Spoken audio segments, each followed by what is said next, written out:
Wow! Choose one. 20 million? Or sombrero? Siyempre, 20 million. Aanuhin ko naman tong sombrero. Ha? Bakit naging sombrero to? Ang daya naman. Kakawin ko dito. Kakainis. Rods, bago ba yung sombrero mo? Ito? Oo. Kakabili ko lang kanina. Ay we, sige nga, tingnan nga natin kung bagay sa'yo. Sige, wait. Wow, bagay nga. Lakas ng dating mo kapag nakasombrero. Bigaon, bahog bilat. Nilalandi mo pala yung boyfriend ko? Hoy, hindi saan mo naman nalaman yan? Umalis ka nga sa harapan ko. Bigaon. Uy, Rods, teka. Magpapaliwanag muna ako. Ayaw mo umalis? Hindi ako naaalis. Nahiya pa ako sa'yo.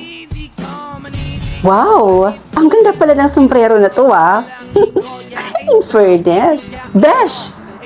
Oh, Besh! Saan ka pupunta at anong ginagawa mo? Hoy, Besh, ano ka ba? Nagtatanong ako. Hoy, Besh hindi ka pala nakakatulog kapag hindi ka nakakapagkape? Hoy, paano mo nalaman yun? Biggest secret ko yun hindi ko rin alam. Siguro tsamba lang? Sige, alis na ako. Tsamba ba yun? Napakahiwaga naman ng sombrero na to. Lahat ng sikreto, nalalaman ko. Ay, Rods! Aling Marites. Rods, nalaman mo na ba kung anong nangyari sa kapatid mo? Bakit po? Anong nangyari sa kapatid ko? Kasi yung kapatid mo yun, isang oras nang nawawala. Nawawala? Oo. Bakit? Dinukot daw ng taong hindi kilala? Diyos ko, hindi pwede to. Kailangan kong iligtas ang kapatid ko. Gamitin ko kaya tong sombrero. Baka malaman ko kung nasaan yung kapatid ko. Kapag hindi pa dumating ang ate mo, papatayin na kita.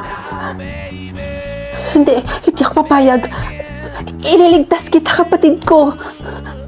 O Rod, saan ka pupunta? Ililigtas ko yung kapatid ko.